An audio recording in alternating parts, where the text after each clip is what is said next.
Overlord, a keyword very unique to Vanguard lingo which describes a deck that is capable of restanding its own Vanguard and use them to attack one more time. This keyword was derived from a very unit that actually popularized this playstyle to begin with, and that is of course Dragonic Overlord. And since then we have been receiving multiple forms of restands over the period of 15 years. Some are part of Dragonic Overlord and some are not. And I have to say, if there's one thing Bushiroad is great at, is to find many funny different ways to give us a way to restand your Vanguard. I mean, it is a simple but very cool mechanic. But in my opinion, not a lot of deck is able to capture the same feeling that the original Dragonic Overlord have exerted back in the earliest part of the anime.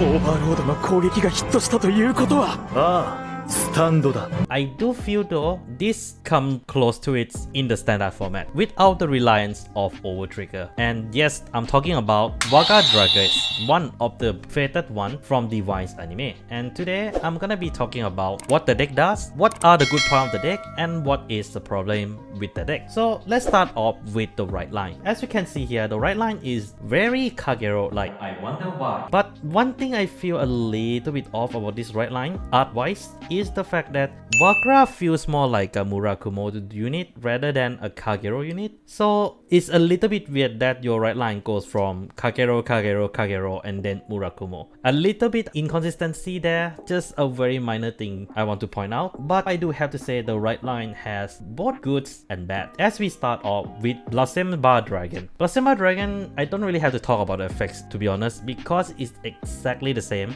as Ventesta from Brazil right line. And for those who don't know what it does, essentially if you write grade 2 on this card, call it from soul and soul charge 1. And then it is a 10k unit if you have a Vanguard with Varga in its name in this case. I feel this is not a very good card. What?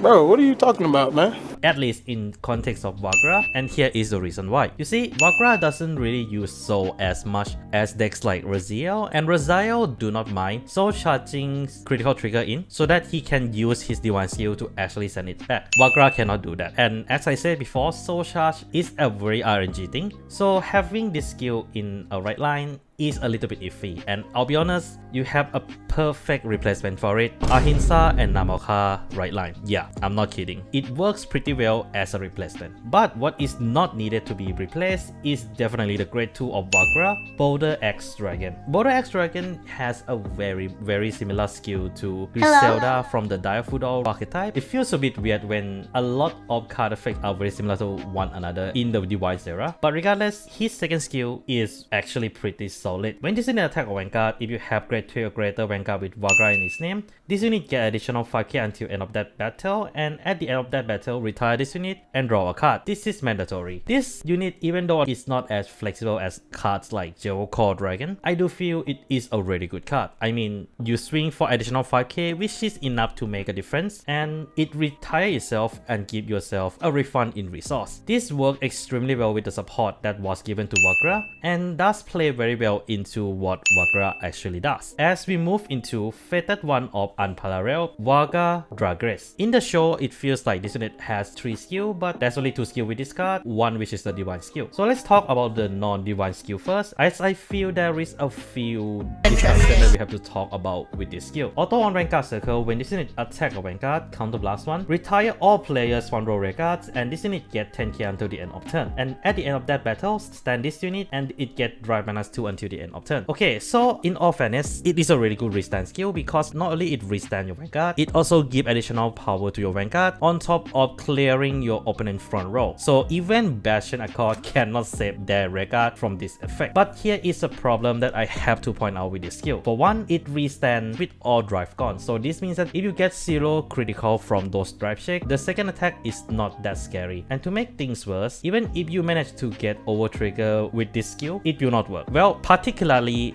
Drag Veda, because of the fact that even if you restand with Drag Veda effect, your drive still gone. So running Drag Veda in this deck is a little bit too high of a risk. But then you don't have to worry about having additional Vanguard attack, because that is exactly what his divine skill do.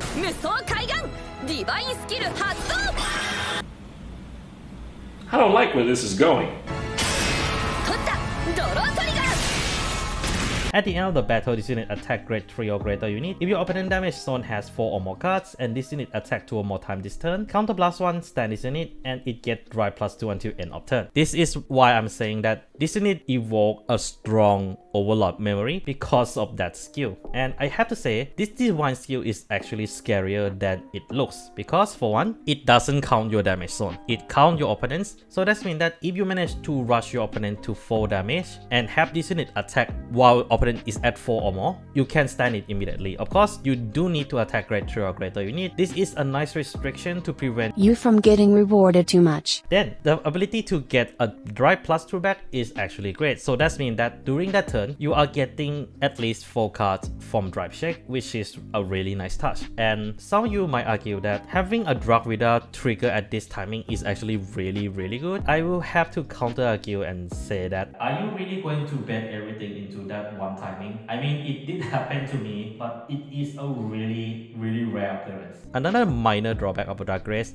is the fact that you do need to retire your front row rear guard to actually get the skill out. And fortunately enough, some of the support like Boulder X does get around this problem, and I would say most of the support does get around this problem of Varga in general, with the supports that Varga did get. Of course! Obduracy Glaive Dragon. This unit has 2 constant skill. One only works in front row, as this unit get additional 10k and cannot be retired by card effects if you do not have a card with the same name in the same row as this unit, so you can only have one of them in the front row at a time. But it is fine because its second skill is if you have to Varga Vanguard, this unit get boost. Compared to Gigantic Masher, the racial support, I do have to say this card has a lot of flexibility because of the fact that you can actually just call this into the back row as a booster, and if you are missing your front row rear guard next turn, you can just simply move this unit from back row into front row to actually have an attack that you don't need to worry about it being retired because it itself resists Varga effects. And yeah, it is, I like this card a lot, to put it simply.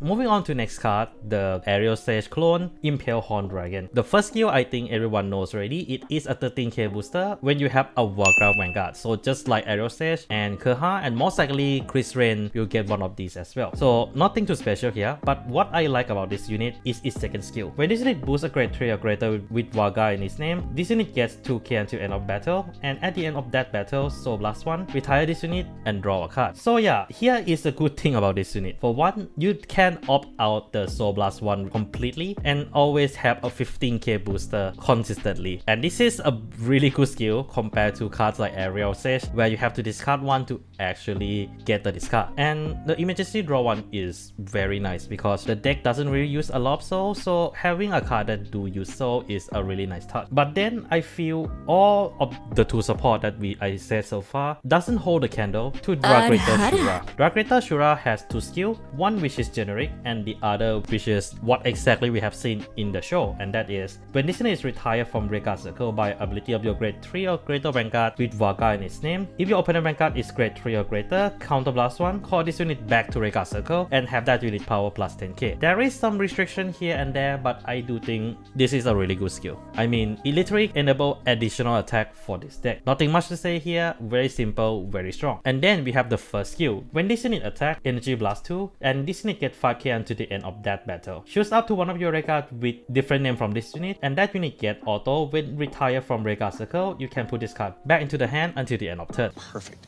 Everything, down to the last minute details. The thing about Shura is that, right, you don't need to really care about the second skill. The first skill is so insane for any Dragon Empire deck that do run support that retire a rear guard, as this literally just turn one of your rear guard into a resource. Very similar case to what Defending Raw does, but does have a little bit different use to it, but overall very solid card. And I do feel this is gonna be quite a pricey card due to its generic in nature. Now that we have know what Varga do, what is the good and bad point about this deck? Well, being a Dragon Empire Nation deck, this is a really good deck at rushing. You can dish out 5 to 6 to or 7 attack easily, and as you fulfill the condition with things like Retire Shoutout or the Divine Skill. There's nothing much to say about this deck, but I do have to point out this one thing. It's surprisingly compatible with a lot of regas due to the nature of the way the deck works, as there are a certain group of cards in Dragon Empire that do retire itself to get additional effect out, and with Shura skill, you can actually use that return skill to actually take advantage of those supports. Some of these examples included Ethan, Midhut, Impel Horn Dragon, Boulder Axe Dragon, and Gojo. The deck also do draw quite a bit if you play the right supports. But here is the problem, and I think you guys might see the problem here already. Counterblast. So initially I thought the deck gonna be extremely counterblast heavy thanks to the fact that Varga use one every turn, and if you do have multiple Shura on the field, you're gonna use at least one counterblast for the Shura effects. But now that I do play it, it's not as bad because most of the time you only have one Shura at the time on the field, so it's not that bad. But it is still a problem nonetheless. And secondly, this is fixable with a lot of draw power, but it's still a big problem. The deck has zero filter. Like, this deck has completely no filter at all. And in a format where you really need a little bit of filter to actually thin down your trigger ratio just a little bit, it will definitely hurt the deck quite a bit. But that's just my thoughts. Overall, I do think Varga Dragres is actually a very solid deck, and I actually like it a lot because it has that rush that I feel I can get from Overlords, but for some reason the actual Overlord in Standard couldn't give me the same rush as this deck. But what do you guys think? Do leave down in the comments below, and yeah, that's all I have for today. Take care of yourself, and this is Mac Mechanic signing out.